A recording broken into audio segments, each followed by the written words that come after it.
Vous pouvez donner votre vie à Jésus-Christ, mais vous avez besoin, tout d'abord, de délivrance. Et vous avez aussi besoin de guérison pour restaurer votre âme. Parce que si vous vous êtes donné à l'ennemi, la première chose, il fragmentera votre âme et gardera toutes les différentes parties de votre âme dans différentes prisons. L'amertume, la colère, le manque de pardon, la culpabilité, la haine, les traumatismes, tout cela, maintenant chacun d'eux est comme une empreinte sur votre vie et vous a maintenant donné une fausse identité et personnalité qui n'est pas vous. Alors vous avez l'identité et la personnalité des démons qui résident maintenant dans ces fosses où la douleur est. 3 ans chez moi, je vivais avec ma mère et mon oncle, le frère de ma mère, et personne d'autre. Et c'était étrange, parce que je me demandais pourquoi d'autres personnes ne venaient pas chez nous. Plus tard, j'ai réalisé qu'à 3 mois, mon père et mes sœurs ont quitté la maison et ne sont pas revenus à cause des choses étranges qui se passaient dans la maison. Maintenant, je ne sais pas ce qui s'est passé. Les choses étranges, je ne les ai pas vues sauf quand ma mère m'a raconté mon histoire. Mais quand j'avais 3 ans, l'événement dont je me souviens est la mort de mon oncle. Quand j'ai commencé mon initiation à la sorcellerie à 3 ans, la raison pour laquelle elle a épousé mon père, c'est parce que son père était mort. Et son père était un chef riche. Et elle était la seule fille. Et elle avait un frère, mon oncle. Et quand son père est mort, elle dit qu'elle connaissait la famille. En Afrique, la plupart du temps, la famille prendrait tous les biens. Alors, elle avait besoin de protection. Donc, à l'époque, par la grâce de Dieu, dit-elle, quand son père est mort et qu'elle est désespérée, elle n'est qu'une jeune femme. Puis mon père a commencé à sortir avec elle. Et mon père, venant d'une famille éminente, une famille très connue, et très puissante, elle pensait, cet homme, s'il l'épouse, elle obtiendra une protection. Alors elle entre dans la famille. Maintenant, mon père l'épousait aussi parce qu'on lui avait dit de trouver une jeune fille, l'épouser tôt et avoir autant d'enfants que possible. Parce que mon père étant le fils d'un chef, fils d'eux comme un premier ministre, il était le seul fils. Le frère était mort. Il avait 7 sœurs, le seul fils. Alors ils étaient comme, maintenant tu dois trouver une femme, avoir des enfants et élever un héritier pour le trône comme le chef. Alors il se marie dans le but d'avoir un fils.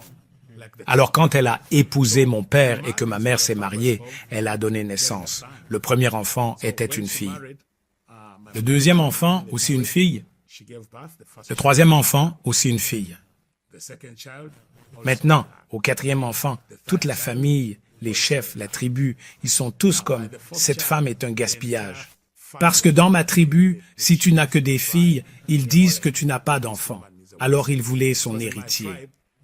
Alors dans le désespoir, elle a essayé d'eux. Elle est allée chez différents sorciers dans différentes parties de la nation. Et donc elle est allée. Ils lui ont dit « nous allons t'aider à concevoir ». Puis elle a conçu le 5e enfant, qui était maintenant aussi une fille. Elle est allée voir différents sorciers, différents autels, différents plans. Et aussi, elle a conçu à nouveau un 6e enfant, aussi une fille. Et elle me dit qu'elle était tellement désespérée parce qu'elle savait que si elle ne pouvait pas avoir un fils, elle perdrait le mariage et maintenant sa vie serait gâchée. Quelqu'un lui a dit qu'il y avait quelqu'un qui pouvait l'aider à concevoir un fils. Elle était allée à toutes sortes d'hôtels en Ouganda et en dehors de l'Ouganda. Elle avait voyagé dans différentes parties et fait différents sacrifices. Elle avait l'argent, elle pouvait vendre ses propriétés pour voyager dans différents endroits pour l'aider à concevoir. Alors, lors de ce voyage particulier où elle est allée, on lui a dit d'aller dans une forêt en Tanzanie. Il y a un endroit en Tanzanie. Au nord de la Tanzanie, il y avait un endroit. Alors elle y est allée. Et elle a réalisé que quand elle est arrivée à l'endroit, on lui a dit qu'elle devait se déshabiller et vivre dans la forêt pendant 7 jours en passant par une purification. Waouh! Avant qu'elle n'apparaisse devant la personne pour l'aider. C'était pour le royaume des ténèbres. Mais ils comprennent le principe de la consécration et de la purification. Maintenant, je comprends. Alors, ils lui disent, tu dois te déshabiller, rester dans la forêt, sous le froid, ne rien manger de cuit pendant 7 jours. Alors, après les 7 jours, tu es assez propre pour apparaître devant ce prêtre qui allait l'aider. Alors elle dit que quand elle est apparue après 7 jours, que ce prêtre était une femme qui vivait toujours dans les jours dans la forêt. Et elle était comme la sorcière en chef de tout le continent. Tous les sorciers, tous les magiciens, ou les marabouts, ou les politiciens, les dirigeants pouvaient aller la voir pour de la puissance. Alors elle vivait dans la forêt, cette femme, cette prêtresse. Et elle n'avait qu'un seul sein, comme un sein au milieu de la poitrine. Alors elle a dit, quand elle est apparue, quand elle est devenue vers elle, elle a regardé cette sorcière, cette prêtresse a regardé ma mère et a dit, va-t'en, je ne t'aiderai pas. Alors qu'elle a été dans la forêt pendant 7 jours. Maintenant, elle s'en va. Elle dit ceci. Maintenant, c'est ce qu'elle m'a dit. En s'en allant, elle a regardé le ciel et a vu un signe. Quelque chose qui lui a dit qu'elle a un fils. Mais elle ne le sait pas du tout. Alors elle retourne à l'endroit où ils s'inscrivent et elle leur dit, « S'il vous plaît, je veux essayer à nouveau. » Puis ils lui disent, « Mon beau, mais si tu essaies à nouveau, tu dois encore passer par 7 autres jours. » Alors la deuxième fois, les 7 jours suivants, elle va apparaître. Et quand la sorcière, quand la prêtresse l'a vue et a dit, « Tu es de retour, tu es de retour. » Puis ma mère a dit, « D'accord, je suis de retour, mais tu dois m'aider. » Puis cette femme la regarde et dit, « Eh bien, je peux t'aider, mais je vois dans l'esprit que tu as un fils, et il y a une étoile étrange sur lui. Si je le fais sortir, il sera un problème pour notre puissance. La seule chose que je peux faire, si tu peux offrir des sacrifices, mais aussi si tu peux accepter la condition que je te donnerai. » Alors ma mère a demandé quel sacrifice. Ils lui ont dit qu'elle devait donner 7 vaches pendant 9 mois. Cela fait 63 vaches en sacrifice. Puis elle a dit, « D'accord, je le ferai, tu sais, parce qu'elle était désespérée et elle avait les moyens. » Alors la condition était, « D'accord, si tu conçois et accouches et que c'est un garçon, tu promets de l'offrir à cette femme, la prêtresse, comme mari. » Elle ne savait pas ce que cela signifie. Elle ne savait pas ce que cela signifiait. Elle me dit qu'elle ne savait pas ce que cela impliquait. Alors elle est partie, a offert le sacrifice, est rentrée chez elle, elle a conçu à sa surprise, elle a donné naissance à un garçon. Maintenant, le vœu était de porter ce garçon de la ville où elle a accouché à la forêt à environ 300 et peut-être 400 kilomètres de la ville. Et c'est en 1975. Les moyens de transport n'étaient pas si bons. Je ne sais pas comment elle a voyagé. Alors elle voyage de la ville de Kampala pour aller accomplir le vœu. Elle n'a pas suivi le rituel, mais il y avait comme un mariage. Des centaines de personnes étaient rassemblées. Ils savaient qu'elle arrivait. Rassemblées là, pourquoi? Et elle a réalisé que c'était maintenant le mariage de son fils d'1 jour et de la femme de 60 ans. Alors pour elle, quand elle est arrivée, il y avait toutes ces personnes. Les célébrations de différentes parties du continent étaient venues dans la forêt pour le mariage. Maintenant, selon elle, c'était le moment où cette femme, la sorcière, devait transférer ses pouvoirs au garçon. Le garçon d'1 jour. Maintenant, j'avais 1 jour. Je ne savais pas ce qui se passait. Alors, après le rituel, après la cérémonie, des jours de célébration et quoi le mariage est célébré, l'alliance et tous les sacrifices. Alors ils lui disent, « Tu sais quoi? Maintenant, cet enfant n'est pas juste un enfant. C'est maintenant un homme. Alors tu ne vas pas l'allaiter parce que maintenant, il est déjà le mari de quelqu'un. » Waouh! Et elle m'a dit que dans son esprit, elle a dit, « Je dois allaiter mon enfant. J'ai beaucoup souffert. J'ai payé un prix. J'ai fait tout ça. » Comme si elle chérissait cet enfant. Quand elle est rentrée chez elle, elle dit, « J'étais un bébé. Elle m'a mis dans le berceau, dans le lit. » Puis elle s'est habillée, s'est nettoyée, puis est venue allaiter l'enfant. Et quand elle est revenue, elle a trouvé un python enroulé autour du bébé. Alors elle s'est enfuie. Les gens du village sont venus autour. Mon père est venu. Il voyait le serpent. et personne ne pouvait entrer. Elle dit que pendant 3 mois, elle ne pouvait pas s'approcher de moi. Elle dit qu'elle ne m'a pas allaité. Elle ne s'est pas approchée de moi. Tout le village pouvait venir et juste jeter un coup d'œil. Il y avait des rumeurs que cette femme avait donné naissance à un enfant et un serpent. J'ai entendu ces rumeurs en grandissant. C'était le sujet de conversation de la communauté. Cet enfant est un jumeau. Il disait, c'est un jumeau. Il est né avec un serpent. Ma mère dit, non, elle n'a pas donné naissance à un serpent. Le serpent est venu quand elle est revenue à la maison. Je ne comprends pas comment cela a été fait. Après 3 mois, mon père est parti. Il a pris les 6 filles et a quitté la maison. Elle est restée seule. À cause de cela, ma mère a eu une dépression mentale. Elle était devenue comme une femme folle dans la communauté. Elle est laissée seule avec son enfant, un enfant démon avec un frère qui vivait avec elle. Le mari, mon père et les enfants sont partis. Elle est abandonnée. Quand j'ai 3 ans, la seule personne que je connais est mon oncle et ma mère, qui n'a aucun lien avec moi. Elle est mentalement perturbée. Elle passe tout son temps seule dans la chambre, comme s'il n'y avait pas de sortie. En tant qu'enfant, je n'avais aucun lien avec elle. Je n'ai pas vu mes sœurs, je n'ai pas rencontré mon père. La seule personne que je connais est mon oncle, le jeune frère de ma mère. Je ne sais pas ce qui s'est passé. Il était accro à l'alcool, donc il buvait. Et maintenant quoi? Il me dit. Je me souviens quand il buvait, il me donnait de l'alcool car c'était tout ce qu'il avait. Ma mère ne m'a pas allaité. Le mari était parti, l'avait abandonné. Elle me dit que le jour où mon père est parti avec mes sœurs est le jour où le serpent est parti aussi. Elle laisse rester avec cet enfant. Elle était si blessée. Elle avait le cœur brisé. Elle a eu une dépression mentale à cause du départ de son mari. Elle est seule. En tant qu'enfant, dans cette maison, avec seulement mon oncle, personne ne vient chez nous. Le sujet du village est que dans cette maison, il y a un serpent. La seule personne que je connais est mon oncle. Un jour, nous restons dans une petite pièce avec lui. Je me souviens que j'avais entre 2 et 4 ans. J'ai ce souvenir. Quelqu'un a frappé à la porte, l'a ouverte, et mon oncle est venu en courant.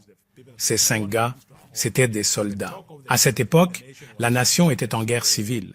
Ils sont entrés dans la maison. Je ne sais pas pourquoi, ils poursuivaient mon oncle. Ils l'ont abattu. Ce qui m'a surpris, c'est qu'ils ne l'ont pas tué. Ils l'ont abattu 5 fois et l'ont regardé saigner. Je suis assis là et ils tirent, attendent. Ils tirent, attendent. Ils tirent, attendent. Ils tirent, attendent. Ils tirent, attendent. Je l'ai vu mourir. Il a saigné pendant environ 2 heures. Ils sont là à regarder. Et quand, il s'est arrêté, de gémir, pleurer, et puis il est lentement mort. Et c'est là que j'ai perdu connaissance. Donc, quand j'ai perdu connaissance, quand je me suis réveillé le lendemain matin, les gens de la communauté étaient venus voir ce qui s'était passé. J'ai réalisé que j'étais devenu une autre personne. J'ai réalisé à ce moment-là que quelque chose était parti, comme si je n'étais pas humain.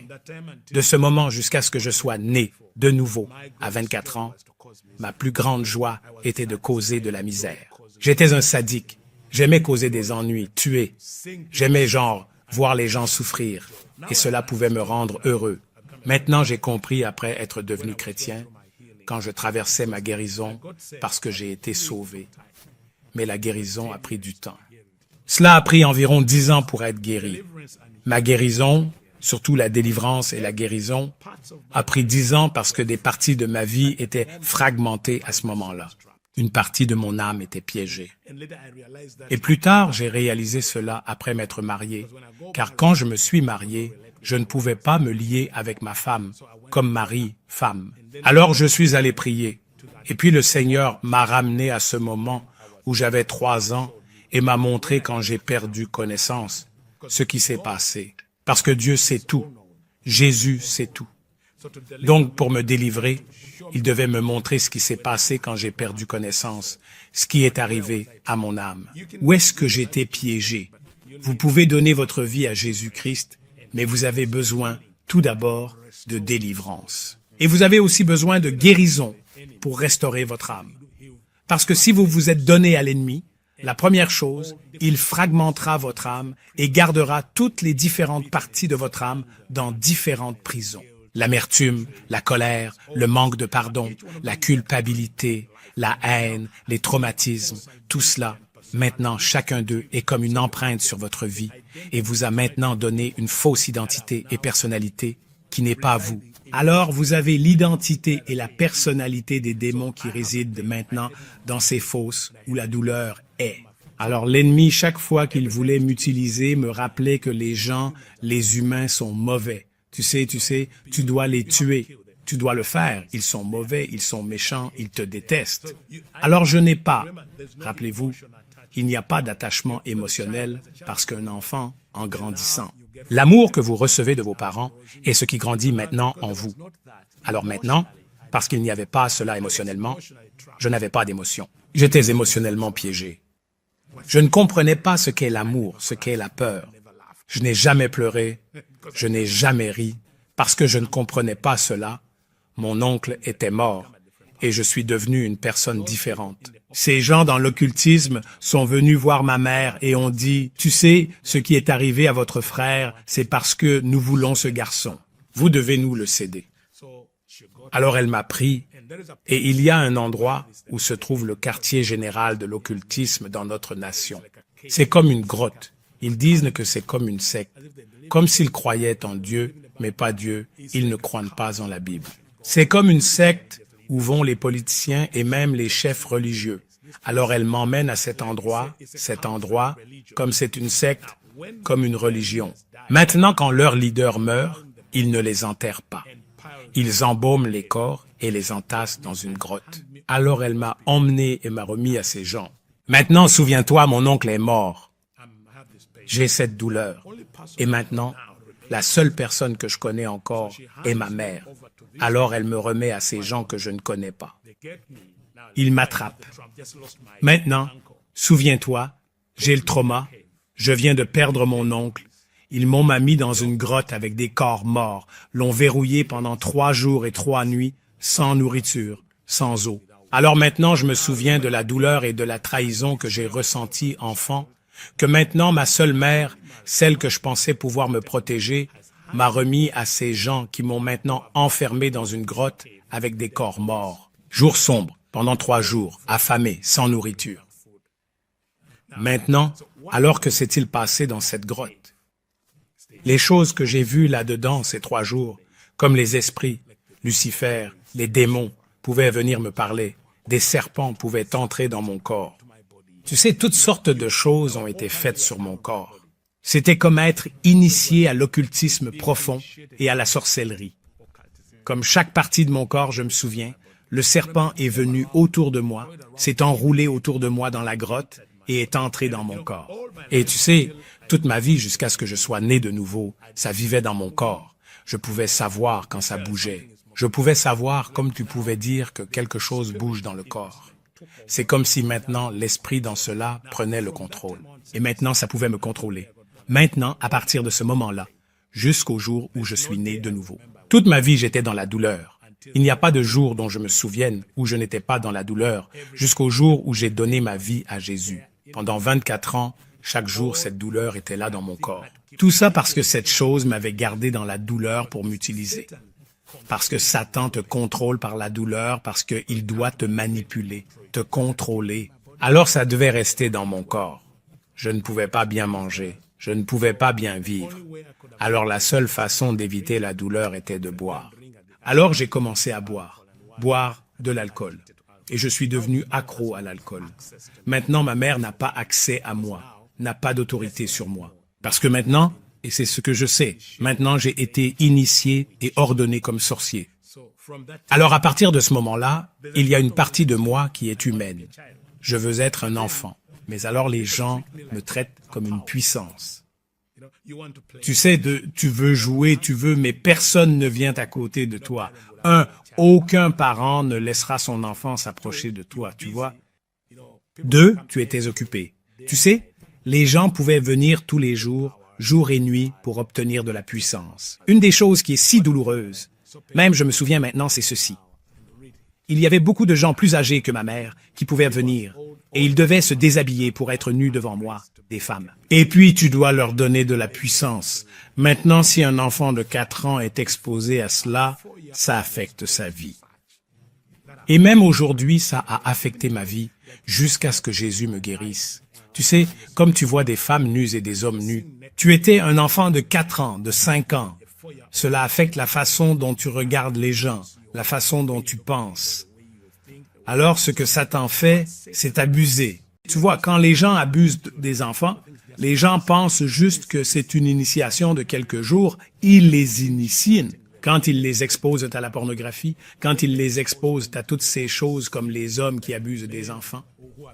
Et dans mon ministère, j'ai trouvé que beaucoup de gens qui luttaient pour être guéris et délivrés, cela s'est produit. Leur exposition était dans l'enfance entre 1 et 6 ans. Ceux qui ont subi des abus sexuels, ceux qui ont été molestés par des enseignants, des parents, des frères et sœurs, et tout c'est une porte que l'ennemi utilise pour piéger l'âme. Alors la mienne était piégée. D'accord, le meurtre de mon oncle m'a traumatisé. Ouais. Puis la trahison de ma mère m'a piégé. Mais ensuite, les années d'exposition à des choses comme femmes et hommes viennent à vous chaque jour, doivent se déshabiller, s'asseoir nus devant vous. Je me souviens qu'ils disaient que j'étais un garçon méchant.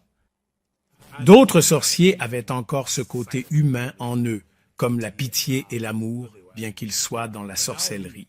Mais maintenant, moi, qui n'avais aucune émotion, vous savez, comme élevé sans émotion, élevé sans famille, élevé dans l'amertume, élevé dans la colère, dans la rage. Donc je ne pouvais rien ressentir comme la pitié, comme la miséricorde. Et ma mère, bien qu'elle ait ce problème mental, elle continuait de penser qu'elle pouvait briser cela pour que je devienne un enfant normal. Il y a une partie de moi qui veut toujours aspirer à être un enfant. Vous savez, même quand j'ai grandi et que je suis né de nouveau, j'ai trouvé que je me sens si attaché aux enfants, c'est comme un bébé, et j'aspire toujours à être un enfant parce que j'ai manqué cela en tant qu'enfant. J'ai manqué cela en tant que bébé. Je n'avais pas cet amour, je n'avais pas. Donc c'est comme s'il y avait une partie de moi, une partie de ma vie qui a été sautée, et ce n'est pas seulement moi. Je crois que j'ai trouvé beaucoup de gens dans mon ministère de délivrance que leur enfant a été privé de leur enfance, leur a été volé. Et je sais que certaines personnes qui regardent en ce moment, cela peut être l'un des problèmes auxquels vous faites face. Une partie de vous a été piégée en tant qu'enfant à la minute par le viol, par l'abus, le traumatisme, l'exposition à la sorcellerie, la mort, les accidents et tout cela. Et quand votre enfant vous est enlevé, volé, vous pouvez trouver difficile de fonctionner à l'âge adulte, à moins que le Seigneur puisse retracer le moment du traumatisme, le moment de l'abus, et vous faire traverser cela pour vous amener à un lieu de guérison. Maintenant, pour moi, mon enfance avait été enlevée bien que je grandissais. Je voulais me lier avec les gens que je voulais être. Il y a une partie de moi qui longtemps, je regarde les enfants, je veux être comme eux. C'est comme si votre volonté est bloquée, vous êtes pris. Quelque chose a pris le contrôle de votre vie. Et je sais qu'il y a des gens même qui aujourd'hui n'ont pas récupéré leur volonté. S'ils étaient impliqués dans l'occultisme, dans la sorcellerie, dans l'abus et tout cela, ils ont peut-être été piégés. C'est pourquoi ils ont besoin de guérison intérieure. Ils ont besoin de délivrance. Ils ont besoin maintenant de quelqu'un pour les accompagner dans le chemin de la guérison. Vous savez, les gens peuvent entendre l'Évangile, mais il doit y avoir un ministère qui facilite la guérison de l'âme, surtout les personnes qui ont été piégées, surtout dans l'enfance. Alors quand j'avais 12 ans, nous avons voyagé à cet endroit, à Pemba. Le prêtre a dit à ma mère, il a dit, « Femme, aucune sorcellerie, aucun devin, aucune sorcière ne peut aider ce garçon. Si vous avez besoin qu'il soit aidé, emmenez-le. » Cet homme s'appelait Sultan. Il était musulman, a dit, emmenez-le à l'église. Waouh! Et c'est un type de sorcier. Emmenez-le à l'église. Personne ne peut l'aider. Alors elle me prend et m'emmène chez le prêtre qui a célébré le mariage avec la sorcière. Parce que c'est l'église qu'elle connaissait. Elle parle à ce prêtre de moi, de ce que j'ai fait. Et il dit, oui, j'ai entendu parler de lui. Je pense que nous pouvons l'aider. Mais ce qu'il voulait, c'était enquêter sur ma puissance. Alors, je suis là. Et je pensais que j'allais maintenant être comme un étudiant, apprendre la Bible, apprendre sur Dieu et devenir prêtre. Chaque nuit, il venait avec des livres, avec des mots pour me poser des questions sur le monde des esprits. Alors, il me demande ceci et cela et j'aime ça. J'ai aimé être en charge. Je me souviens, à la fin de l'année, cet évêque et un autre prêtre m'ont dit « Nous avons une bourse pour toi. Nous allons t'envoyer en Europe pour une formation. » Mais ils m'ont dit qu'ils avaient besoin du consentement de mon père. C'est la première fois que je vois mon père. Il est venu à l'école pour signer les papiers, signer ma documentation. Parce que j'allais maintenant être déplacé de l'Ouganda pour aller en Europe. Alors je suis envoyé en Italie. Je pars sans ma mère. Je pars seul avec un groupe de prêtres. Ils viennent, ils me prennent. Nous passons par le Rwanda. Ils ont pris une autre fille là-bas qui avait aussi des pouvoirs étranges. Alors nous volons du Rwanda à maintenant. Nous passons par la France, nous y restons quelque temps. Et c'est là que j'ai découvert que maintenant j'avais été déplacé de la sorcellerie africaine, la sorcellerie brute. Maintenant, je suis initié à l'occultisme. L'occultisme est un système. En fait, c'est le satanisme, l'alliance de ceux qui adhèrent à Satan. C'est comme un système, une religion. Alors quand je suis allé là-bas, on m'a mis dans une maison religieuse où ce qui s'est passé là-bas est la pire expérience que j'ai vécue.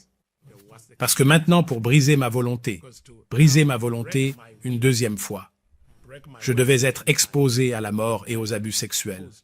Alors je suis formé à l'occultisme, mais pour la dernière, pour les 5 ans de 13 à 18 ans. Presque chaque jour, je suis molesté et abusé sexuellement par des prêtres. Alors comme ils doivent faire ça sur moi, j'ai écrit cela dans mon livre en plus, parce qu'ils veulent arracher chaque aspect de moi. Ces abus et de nombreuses années, j'ai aussi eu une dépression mentale. Ils ont découvert qu'il y avait une partie de moi qu'ils ne pouvaient pas accéder. C'est comme si Dieu était impliqué et avait scellé une partie de ma vie qu'il savait qu'il y avait quelque chose que je savais, mais il ne pouvait pas y accéder. Alors pour faire ça, il devait me molester, m'abuser, me sédater, me droguer, me mettre sous médicaments et différentes choses pour me briser. Parce que il y a une partie qu'il ne pouvait pas. Il pouvait dire, nous avons eu différentes personnes qui ont été utilisées. Mais celui-ci est un peu bloqué quelque part. Alors ils ont décidé de me ramener à la maison. Et je vis comme un enfant normal, un jeune homme normal, comme pendant 6 mois. Et puis les 2 prêtres reviennent en Ouganda d'Italie encore pour ce qu'ils sont venus, quand ils sont venus à moi maintenant. Ils sont venus avec amour.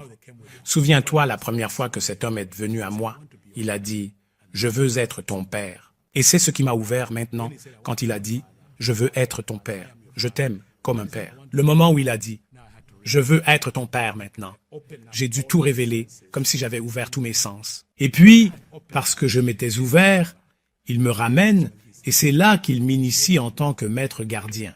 Parce que j'ai accepté ouvertement ce qu'il voulait. Avant, j'ai été trompé. Quand j'étais jeune, j'ai été emmené par ma mère. Quand j'ai été emmené en Italie, je suis allé sans savoir. Donc il ne pouvait pas briser ma volonté. Alors il me ramène. Il vient à moi cette fois. Et puis il dit, « Je veux être ton père ». Alors il est venu avec amour.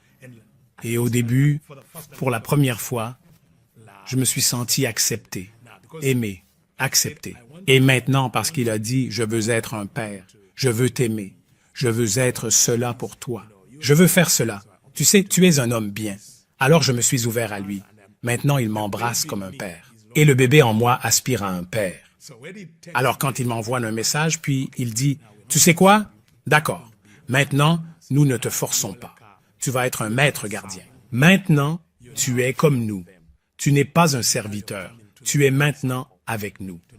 Maintenant, tu es entré dans le cercle dirigeant pour décider. Alors le moment où tu vas devenir maître gardien, tu retournes en Afrique parce qu'il y en a toujours 5 sur tout le continent. Tu vas faire partie de ce conseil des maîtres gardiens et tu vas faire notre travail, notre système. Tu ne vas pas être dans la sorcellerie. Tu vas être normal. Tu vas aller à l'université, tu vas avoir de l'argent, tu vas avoir une organisation. Tu vas travailler avec les dirigeants de la nation. Tu vas travailler avec eux. Tu vas être comme un représentant de ce système dans ton pays. Dans ton pays. Alors ils m'ont ordonné comme maître gardien de ce système et ils m'ont renvoyé en Ouganda pour aller identifier 5000 jeunes et les recruter. Alors je devais aller et devenir étudiant à l'université et identifier les étudiants brillants en médecine, en droit, en éducation et les recruter dans le satanisme depuis l'université. Un autre travail était d'identifier les églises, les hommes de Dieu qui ne sont pas encore compromis. Briser leur puissance, briser leur mariage, briser leurs affaires, briser leurs églises, les détruire, parce qu'ils étaient une menace, surtout les hommes qui n'étaient pas compromis. Mais j'ai aussi observé que les hommes qui étaient engagés dans la prière, pas seulement prêcher, mais la prière. La plupart de mes attaques étaient sur les ministères de prière. Les églises qui priaient appelaient les gens à jeûner, à se repentir, à la sainteté. Alors mon travail était d'élever ces jeunes filles et jeunes garçons. Pendant que tu les élèves, tu les formes aussi à briser les églises, à souiller les hommes de Dieu, à entrer dans les églises. Parce que tant que tu as tué le feu de la prière, alors nous pouvons contrôler un territoire. Mon budget annuel était comme entre 500 et 600 000 $. Alors je pouvais avoir tous les moyens pour souiller, tromper, cibler les jeunes, surtout les brillants qui sont bons. En 1999, je reçois un appel, je suis convoqué pour aller à l'île de César. L'île de César est dans l'océan Indien, dans la ville appelée Victoria. On m'appelle qu'il y a une conférence. Alors je vais à cette conférence et puis ils me disent « Une des raisons de cette conférence que nous voulons est à propos de ton pays. » J'ai dit « Pourquoi ?» Et ils disent « C'est l'année 1999 et nous devons gérer toutes les autoroutes. Mais il y a une autoroute, celle du Nil d'Ouganda à l'Égypte, via la Syrie jusqu'à Israël. C'est l'autoroute dans le livre d'Ésaïe, cette autoroute. Nous ne la contrôlons pas. Nous avons échoué à la prendre. Et la raison de notre échec, c'est qu'un peuple a bloqué cette route et ils prennent tout. Non seulement l'Ouganda, mais le monde entier. J'ai dit quoi? Les gens disent oui. Quels gens? Je dis les gens de mon pays, c'est impossible. Tout le monde, chaque homme de Dieu dans le pays. Je les connais, les églises, je les connais. Tout, je les connais. C'est impossible. Ils ont dit, si, il y a un groupe. Vous ne pouvez pas les voir, car ils sont cachés dans un royaume de lumière. Ils me disent qu'il y a un groupe de femmes, 20 femmes illettrées, qui ont pris le territoire. Et je pouvais voir. Dans cette conférence, nous avions de petites réunions. La confusion, la terreur, la peur. Je n'ai jamais vu ça. Dans l'occultisme, vous montrez cette confiance, vous êtes au contrôle. Mais dans cette réunion, hommes et femmes ne savaient que faire. Comment 20 vieilles femmes illettrées pouvaient-elles menacer ces puissances mondiales? Ces 20 femmes et un homme ont commencé une prière inconnue des chrétiens. Elle a été cachée pendant des générations. Mais elles l'ont saisie et la pratiquent. Ils font ce qu'ils appellent la prière d'alliance. Ils ont convenu de prier 90 jours, 6 heures par jour. Et c'était leur alliance. Si au jour 80, 85 ou 89, l'un manque une minute, il recommence. Je ne sais pas comment il a eu cette révélation, mais il a appelé ses femmes et ils ont commencé à prier. Repentance, adoration, combat spirituel. Repentance, adoration, combat spirituel, 6 heures chaque jour sans manquer. Alors ils font ça. Dans cette conférence, on m'a dit qu'ils avaient prié plus de 40 jours. Au moment où nous parlons d'eux, 7000 églises et pasteurs qui avaient rétrogradé se sont réveillés dans le monde entier.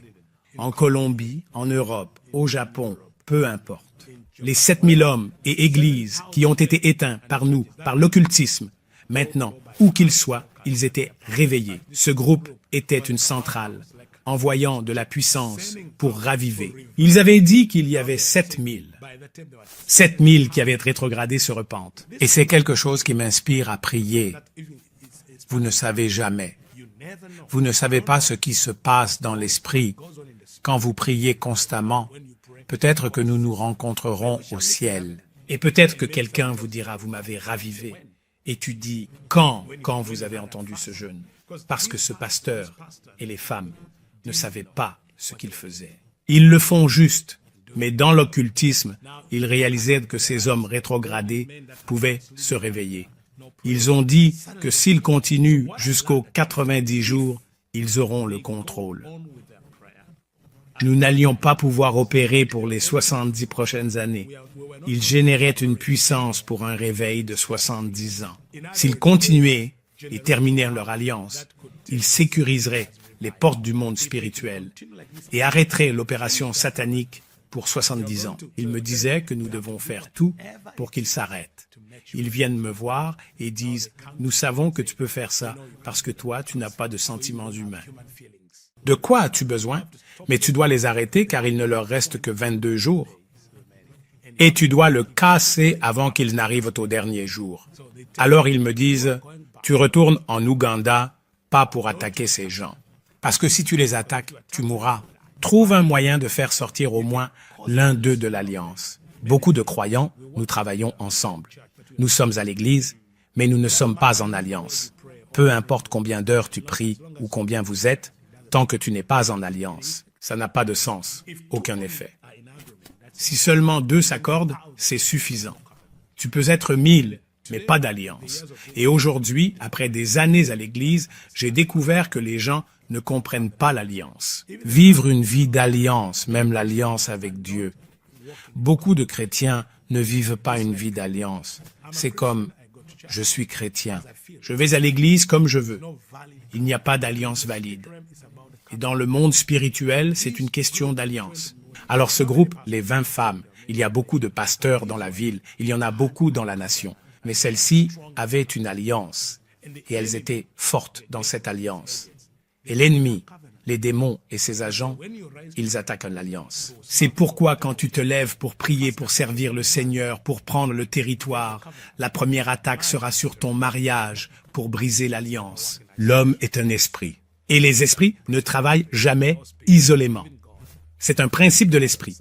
Aucun esprit ne travaille seul. Même Dieu le Père, le Fils et le Saint-Esprit, c'est un principe. Alors tu ne peux pas être seul, intercesseur et travailler. Tu dois être connecté aux autres. C'est une alliance. C'est pourquoi même Dieu, quand il travaille avec nous, est venu à Abraham et a dit « C'est mon alliance avec toi ». Quand je suis rentré chez moi lors de cette réunion, on nous a donné des livres, de gros livres qui avaient été écrits sur chaque membre de ce groupe, sur leur passé, leurs faiblesses, leur histoire, leur famille. Pour les lire, pour savoir, au moins découvrir quel est le schéma dans leur passé, que nous pouvons utiliser au moins contre l'un d'eux. Un livre que j'ai reçu sur le pasteur faisait 500 pages sur sa génération, comme 10 générations derrière lui, pour savoir, lire et dire. Lis ça et découvre quels sont les schémas. Alors j'ai dû lire et voir les schémas chez les ancêtres, dans sa vie et tout ça pour que nous puissions savoir, d'accord, dans ces schémas, y a-t-il des droits légaux que nous pouvons utiliser contre lui? Y a-t-il des choses que je peux utiliser contre lui? Tous parmi les membres. Alors l'une d'elles, une des femmes qui pouvait voir dans l'esprit, avait un problème. Elle avait un problème de pardon. Elle était amère envers sa mère. Et je me souviens, on s'est dit, d'accord, celle-ci sera une porte. Essayons celle-ci. N'attaquons pas. Allons voir si nous pouvons utiliser cette amertume pour briser leur alliance. Parce que cela, nous pouvons le retracer. Ça a été dans la génération. Et elle et sa mère n'étaient pas en bons termes. Alors elle est amère envers sa mère. Et d'ailleurs, sa mère était morte à ce moment-là. Sa mère est morte quand cette intercesseuse, qui est une voyante, était restée blessée. Alors la blessure et l'amertume, après que nous ayons réalisé, d'accord, je pense que nous pouvons essayer. Alors je suis retourné en Ouganda. J'ai appelé mes filles de confiance. J'avais des filles avec qui je travaillais. J'ai dit, nous avons cette mission. Si nous gagnons, nous serons tous reconnus mondialement. Nous allons obtenir des titres. Nous allons devenir comme des grands maîtres si nous gagnons. Mais si nous échouons, pour moi, si nous échouons, le sacrifice qu'ils prendront de nous sera notre mère. Ils ont dit, soit vous perdez votre mère, soit vous gagnez cette bataille. Parce que j'avais quand même ce lien avec ma mère. Alors ils ont dit, d'accord, ta mère. Et chacun de nous devait offrir un parent, un père, un frère, quelqu'un qui mourrait si on échouait. Alors, je reviens, je m'assois avec eux et nous élaborons une stratégie. Après les avoir lus, disons d'accord, nous allons essayer, 2 d'entre vous tenteront de rejoindre le groupe. S'ils vous permettent de les rejoindre, ils ont rompu l'alliance. Donc ma mission, j'ai dit, d'accord, quand je reviens, je leur parle. Pour moi, je devais aller quelque part sous le ciel et m'y asseoir, dire des enchantements jour et nuit pendant les 21 jours de leur mission. Donc je n'allais voir aucun être humain, ni manger, ni être sous un toit, mais m'asseoir sous un ciel ouvert et continuer à enchanter et chanter et lancer des malédictions et des malédictions, les envoyer. On ne sait jamais, l'une d'elles peut se poser car une malédiction sans cause n'a pas d'effet. Alors, envoyez-en des milliers. C'était ma mission.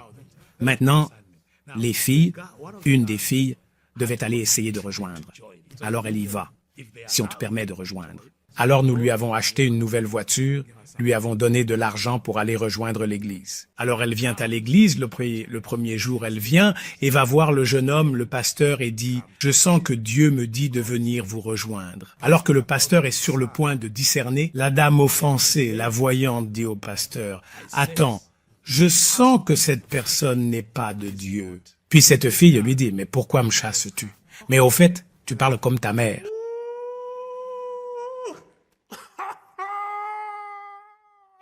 Alors, à ce moment, elle a basculé dans la chair. Elle est maintenant en colère. Ne parle pas de ma mère. Les malédictions sont tombées. Oh mon Dieu. Tous sont maintenant sous cette malédiction. Je me demandais toujours, même maintenant, pourquoi ils ne discernent pas ces blessures à traiter au fur et à mesure qu'ils avancent. Ils vont à cette mission. Pourquoi ne pas l'avoir traitée? Parce que c'était si simple. J'ai dit, attends une minute. Quand cette fille est entrée et maintenant l'a offensée, elle a répondu et abusé. Souvenez-vous même dans le livre de Jude, quand on dit que même l'ange Michel ne pouvait pas injurier Satan quand il se disputait pour le corps de Moïse. Alors elle a insulté cette fille. Et maintenant, souvenez-vous, il y a des milliers de malédictions qui volent autour. Quand elle a insulté le pasteur, le jeune homme, parce qu'il était jeune, et elle âgée, il a vu cette fille comme une père, comme si Dieu avait répondu à sa prière, avait amené quelqu'un qui parle le même langage que lui. Et donc, après la réunion, ils ont prié comme ça. Elle est là. Et puis, le moment de l'offrande est venu et elle a donné environ 500 000, un demi-million de shillings ougandais. Maintenant, dans cet endroit, les offrandes, c'est comme $1 et quelqu'un donne environ 200 $. Et maintenant, le pasteur, je lui avais dit en lisant la vie de ce pasteur qu'il avait des soucis d'argent. Donc, même dans ses messages, on entendait qu'il était contre l'argent, mais il aimait ça. Il pouvait dire « l'argent est mauvais ». Vous savez, quand quelqu'un parle contre quelque chose, au fond, on peut dire que c'est parce qu'il le craint. Il a des problèmes avec ça. Alors nous savions que si nous pouvions introduire de l'argent, nous verrions comment il réagirait. Alors, cette fille a donné 500 000. Déjà qu'elle est venue avec une nouvelle voiture. Et vous savez, pour certaines personnes dans une partie du monde, une voiture, c'est quelque chose de grand. Alors, il reçoit l'argent. Et maintenant, le reste de l'équipe dit, mais Dieu nous a dit de ne pas prendre. Il est comme, non, non, non, non. Dieu nous a bénis. Alors, il y a ce désaccord à cause de l'argent. Et elle part. Elle nous revient et dit qu'ils ont reçu l'argent. Et je lui ai dit, maintenant qu'ils ont reçu l'argent, nous devons interférer chez les chantres parce que maintenant nous avons accès, ils ne peuvent pas nous rejeter. Alors elle y va le deuxième jour et puis elle vient avec une amie, une autre fille qu'elle présente au pasteur. Tu sais, pasteur, c'est mon amie. Elle veut aussi vous rejoindre. Maintenant, il voit la croissance de l'Église. Dieu amène de nouveaux membres. Donc elle dit, tu sais, elle est une adoratrice. Tu peux la laisser rejoindre et conduire 2 chants. Et au moment où elle est montée sur la chaire pour conduire la louange, nous savions que nous avions surmonté cela. Alors le pasteur, maintenant, il était toujours avec eux. Mais nous savions que nous devions le séparer du groupe. Et comment pouvions-nous le séparer?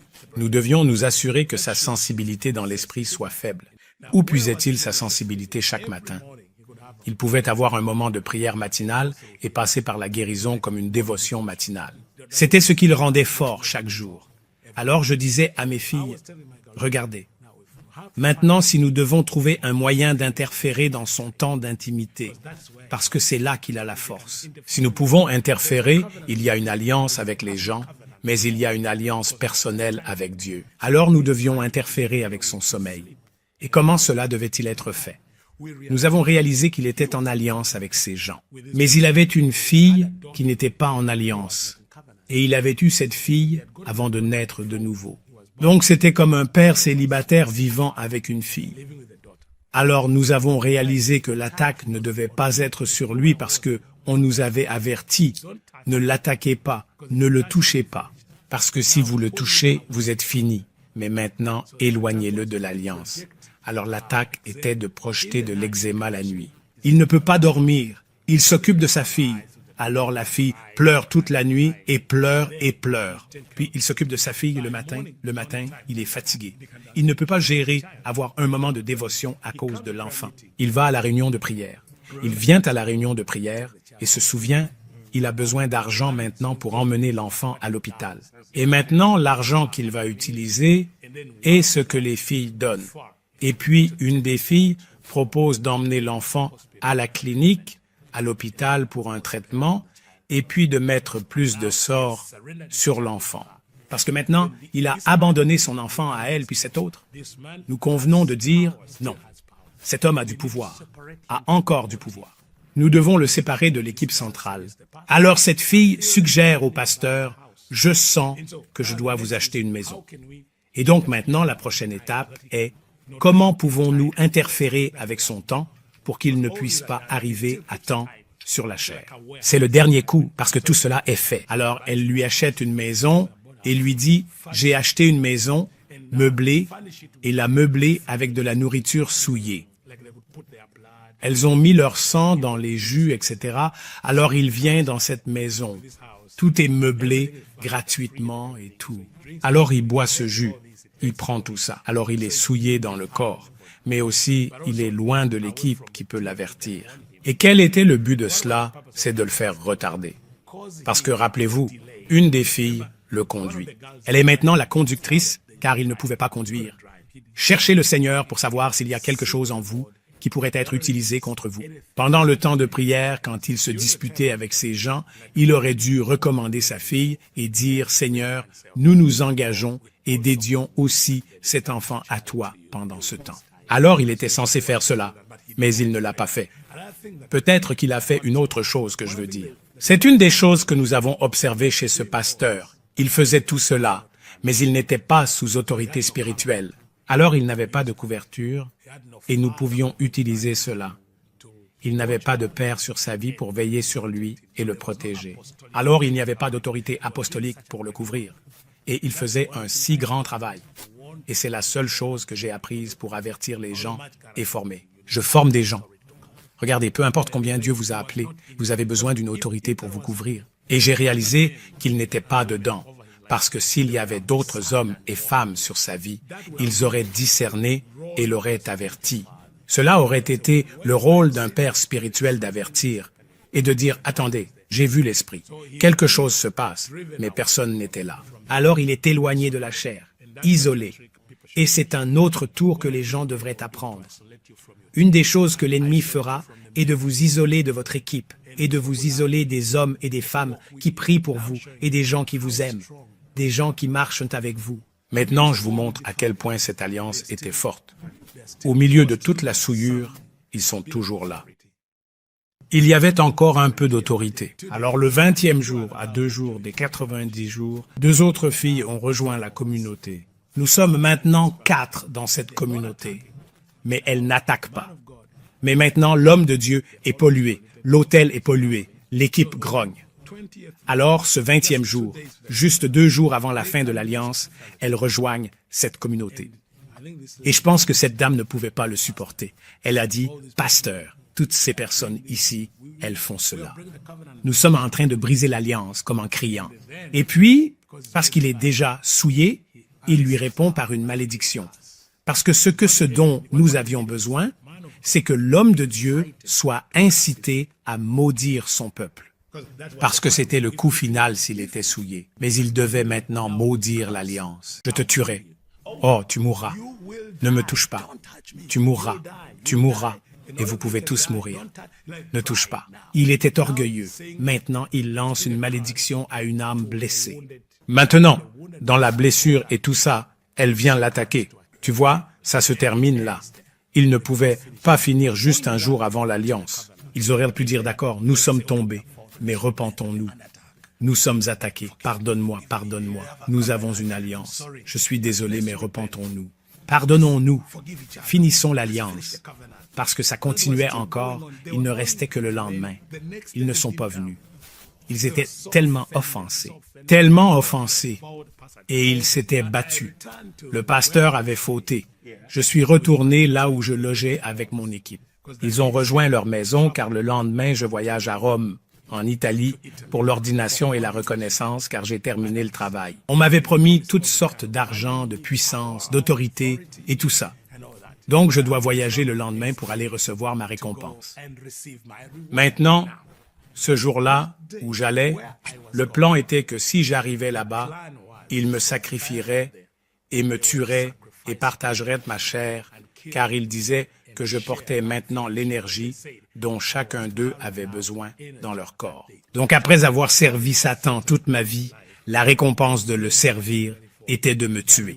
Puis le Seigneur Jésus va voir une jeune fille, une étudiante, et lui dit de venir me prêcher. Maintenant, cette jeune fille, elle avait 19 ans à l'époque. Elle était dans le même cours à l'université que ma sœur. Donc, elle savait tout de moi. Elle savait à quel point j'étais méchant.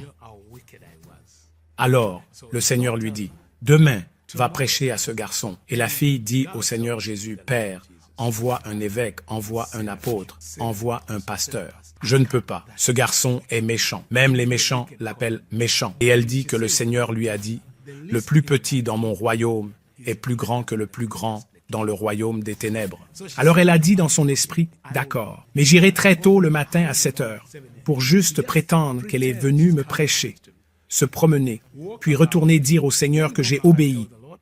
Mais je ne l'ai pas trouvé. C'était son plan. Maintenant, ce matin-là, je pars pour aller à l'aéroport prendre un vol pour l'Italie ce matin-là, à 7 heures. Donc, en sortant de ma chambre, elle me rencontre. Alors elle dit, « Oh mon Dieu, je suis fini. » Alors dans son cœur, elle dit, « Laisse-moi d'abord retourner prier. Je lui prêcherai plus tard. » Alors je la dépasse maintenant. En la dépassant, elle dit que le Seigneur lui a dit, « Appelle-le. » Alors je passe. Elle dit, « James. » Je n'ai pas répondu parce que personne n'osait m'appeler par ce nom. On m'appelait maître, mais elle ne pouvait pas m'appeler maître parce qu'elle avait un maître, Jésus. Alors j'ai continué à marcher. Elle a appelé encore James. Elle a appelé une 3e fois, James. Maintenant, je sais que dans les lois de l'orque, si vous êtes défié 3 fois et que vous ne répondez pas, vous avez été vaincu. Alors j'étais là en colère. Elle a réussi à m'amener au point d'être en colère juste en m'appelant. Donc ceux dans le royaume des ténèbres savent que quiconque a la capacité de vous amener à un endroit de colère vous a désarmé. Alors j'avais oublié ça à ce moment-là parce que je ressentais de la colère. J'aurais dû rester calme et confiant et continuer mon travail. Mais maintenant, parce que je ressentais la fierté en moi, alors je sentais qu'elle me défiait et je me sentais en colère.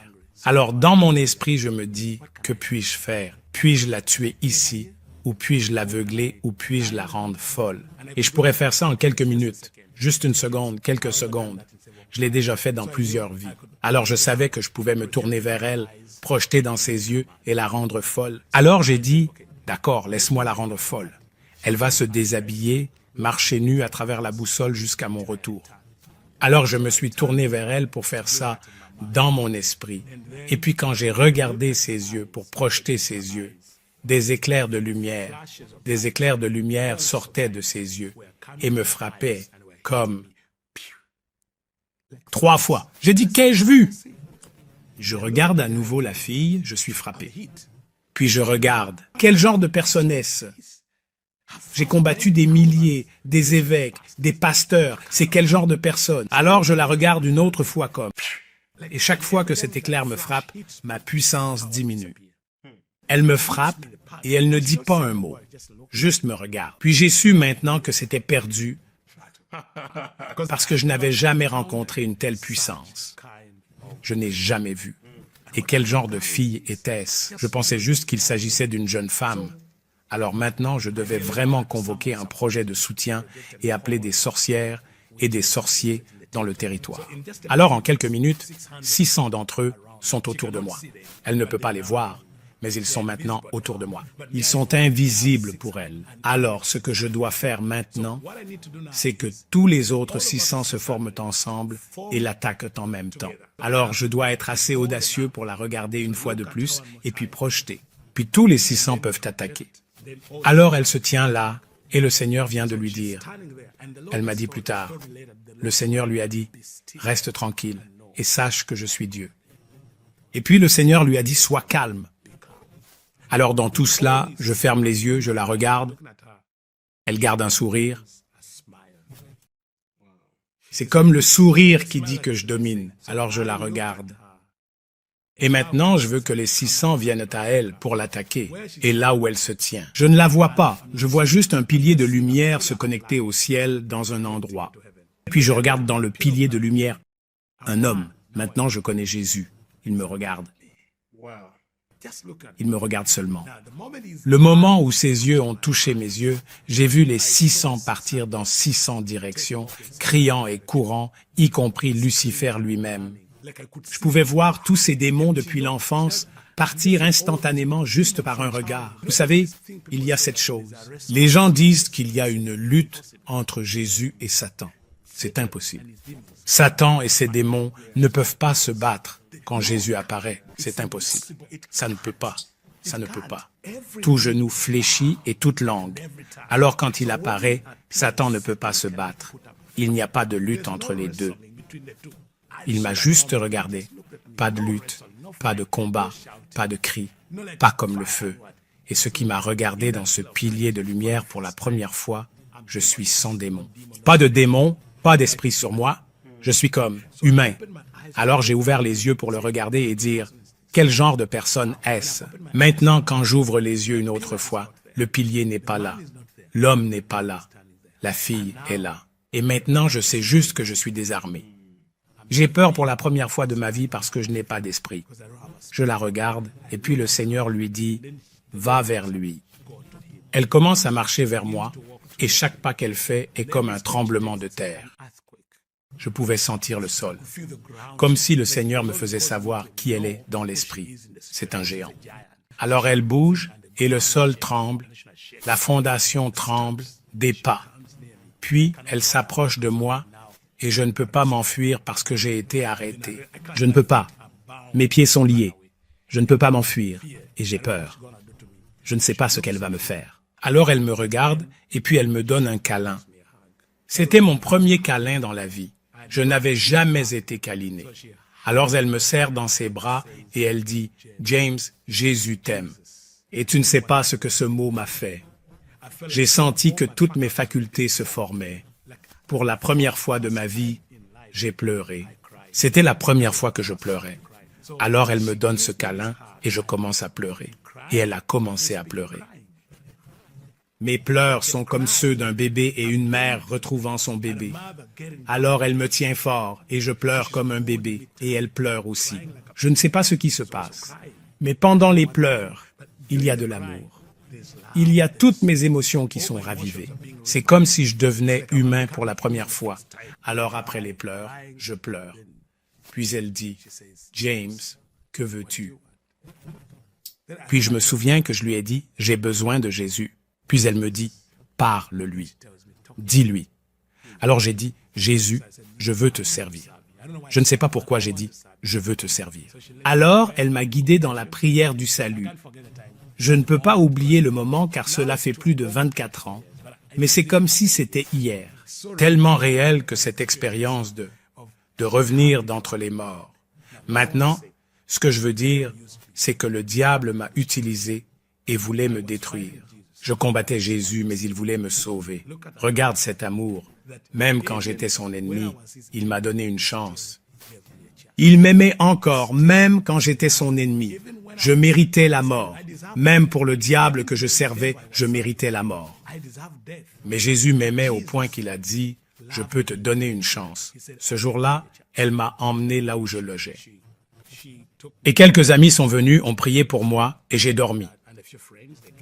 J'ai dormi pendant 48 heures. Je ne pouvais pas dormir 1 heure par nuit toute ma vie depuis l'enfance. Le plus longtemps que je pouvais dormir était 1 heure toute ma vie, parce que j'étais toujours en douleur. Donc je pouvais dormir juste 1 heure par nuit. Ce jour-là, après qu'ils m'ont ramené dans ma chambre et qu'ils étaient assis là à prier. Et puis je suis tombé dans un sommeil profond. Je me suis réveillé. Alors j'ai commencé. Ils ont prié pour moi et tout ça. Cette même semaine, toutes mes entreprises ont fermé. J'avais des entreprises, j'avais 2 maisons. Elles ont pris feu. Et puis après 3, 4, 1 mois, j'ai été arrêté et emmené en prison. Ils m'accusaient de blanchiment d'argent. Mais pendant que j'étais là, tous ces agents, le gouvernement et d'autres, venaient de me voir et disaient « Tu ne peux pas nous quitter. Tu ne peux pas partir. » Alors ils ont commencé à me torturer pour que je renonce, puis retourne à l'occultisme. Et donc je suis en prison sans lumière pendant 6 mois. Je suis là et ils me torturent. Ils me battent, ils font toutes sortes de choses pour que je renonce et retourne. Mais je ne pouvais pas. Et soudain, cette fille, Dieu lui a dit où j'étais. Alors ils ont fini en prière et jeûne quand il y a eu un changement de système, le gouvernement, et ils ont eu un nouveau commandant de l'armée qui dirigeait la police et a dit qu'il fermait toutes les maisons sûres où il gardait les prisonniers. Mais maintenant, moi, ils m'ont laissé dans cette maison, seul dans cette cellule. Alors cette fille vient et Dieu lui montre où je suis. Il me récupère. J'avais été mal nourri pendant 6 mois, presque mourant. Ils me sortent de cette cellule, m'emmènent chez elle et commencent maintenant à le discipolat. Quoi que ma mère ou mon père ou mon peuple ait pu faire sur ma vie n'a plus de droit légal parce que ma mère a confessé. Mon père, quand il est mort, il avait donné sa vie à Jésus-Christ.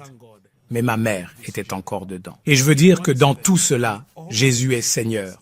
Parce que si ce n'était pas la puissance de Jésus-Christ, les 23 ans que j'ai connu le Seigneur, maintenant je vais sur la 24e année. Je dis toujours aux gens que j'ai vu Satan et la puissance du diable, la puissance des ténèbres. Mais il y a la plus grande de toutes les puissances, qui est Jésus-Christ. Et c'est le point de départ. Si vous n'avez pas donné votre vie à Jésus-Christ, vous devez le faire. Si vous doutez, mais aussi si vous êtes dans l'occulte, vous pouvez l'avoir initié, ou vous vous êtes initié, ou un ami ou une famille. Ce n'est pas la fin. Vous pouvez en sortir. Je dis toujours aux gens, si Jésus m'a délivré, tout le monde peut être délivré. Parce que moi, vous savez, surtout en Afrique, même dans d'autres parties du monde, les gens qui se sont retrouvés piégés dans l'occultisme, la sorcellerie, le satanisme, toutes sortes de choses et d'autres choses que les gens obtiennent qui tourmentent leurs âmes. Il y a quelqu'un qui aime ton âme, c'est Jésus-Christ. Et il nous appelle toujours à en sortir. Sors de cette servitude, sors de cette peur. Cherche de l'aide. Cherche la guérison de ton âme et la délivrance de ta vie, car c'est la voie de sortie. Je remercie Dieu qui m'a sauvé et je remercie Dieu qui m'a guéri. Mon parcours de guérison a duré 10 ans. Le vôtre ne signifie pas qu'il prendra 10 ans. Cela peut prendre quelques jours. Le mien a pris 10 ans, parce que peut-être c'était beaucoup, ou je n'avais pas trouvé la vérité pour me délivrer, car c'est la vérité qui te délivre. Donc si j'ai trouvé la vérité qui m'a délivré, cela m'a pris 10 ans. Pour vous, cela peut prendre 2 ans, 1 an, quelques mois. Une des choses, c'est mon ministère, délivrer les gens, les jeunes dans les universités, dans les foyers qui sont tombés dans les pouvoirs du satanisme. Celui qui regarde peut penser que c'est exagéré. J'ai vu des pasteurs dire « je n'y crois pas ». Ce n'est pas là jusqu'à ce que ce soit leur fils. Quand un fils dit « Papa, je suis impliqué dans cela ». Je suis impliqué dans l'occultisme, je suis impliqué dans le satanisme. Comme vous savez, nous sommes dans des jours où c'est partout, dans nos foyers, dans nos écoles, dans nos églises, dans nos communautés. Mais parfois nous vivons dans le déni. Il est temps de s'ouvrir au Seigneur. Dieu lève une armée d'intercesseurs pour briser les chemins des ténèbres et sauver les gens de la captivité. Quand Jésus a dit L'Esprit du Seigneur est sur moi dans Luc 4, 18. Il s'agit d'ouvrir les prisons et de traiter la captivité. Alors je veux dire à nos gens qui ont regardé ce témoignage, ne perdez pas votre âme. Ne le faites pas. Vous avez entendu des gens dire dans leur discours quelque part qu'ils ont vendu leur âme au diable. Certains pour la richesse, d'autres pour la célébrité. Et quelqu'un peut-être regarde et vous faites partie des gens qui ont vendu votre âme au diable pour la célébrité ou pour la richesse. Et vous devenez une célébrité. Vous faites tout cela, mais vous savez que votre âme est perdue. Vous êtes lié au malin. Mais il y a une issue. La première chose que je prie, c'est que si vous regardez et que vous n'avez pas donné votre vie à Jésus-Christ, vous pouvez prier cette prière avec moi et dire « Seigneur Jésus, je confesse que j'ai péché. Je te demande de venir dans ma vie. Je t'accepte comme mon Seigneur et Sauveur. Enlève mon nom du livre de la mort et écris-le dans le livre de la vie. Priez et dites « Je renonce à Satan. Je renonce aux pactes et aux arguments du mal et je te donne ma vie pour être mon Seigneur et Sauveur. » Au nom de Jésus, si vous n'êtes pas né de nouveau, vous êtes maintenant né de nouveau. Maintenant, la prochaine étape pour votre nouvelle naissance est de confesser les pactes et de les renoncer et aussi de chercher quelqu'un pour vous aider. Parce que je veux dire que parfois, il ne s'agit pas de chasser les démons, mais aussi de guérir, surtout la guérison émotionnelle. Toutes les servitudes finissent par des abus émotionnels. Toute exposition au satanisme vous apportera douleur et abus et honte. Et je sais que beaucoup de gens aujourd'hui, la question de la honte et des abus et toutes ces sortes de choses vous tourmentent. Alors je prie pour que vous trouviez un endroit où être guéri. Plus je partage mon histoire, plus je suis guéri. Wow! Même maintenant, chaque fois que je partage mon histoire, quelque chose se passe. C'est comme dire, ne le cache pas. Je dis à quelqu'un, ne cache pas ton histoire. Dis-le. Partage. Plus tu partages, plus tu guéris. J'ai partagé ce témoignage plusieurs fois sur différentes plateformes. Et à chaque fois que je le partage, même maintenant, comme je te le disais, chaque fois que je partage, je vis la même expérience. La douleur, le rejet. J'ai été rejeté enfant. J'ai été abusé. J'ai été molesté. Je connais toutes sortes de ce qui se passe. Mais chaque fois que je le partage, tu sais, parfois c'est honteux de partager tout ça. Comme j'ai des enfants. Quand je dis que j'ai été sexuellement molesté pendant 5 ans par des hommes, parfois c'est honteux. Mais plus je le partage, je marche dans la lumière, et chaque fois que je le partage, je suis guéri. Alors brise le silence, ne sois plus silencieux. C'est ça. Ne sois plus silencieux. Dis-le. Si tu es abusé par un parent, un ami, un enseignant ou autre, et dis, cela m'est arrivé enfant. J'ai été abandonné, j'ai été abusé. Cela m'est arrivé et j'ai été trahi. Et donc plus tu confesses, plus le Seigneur te délivrera.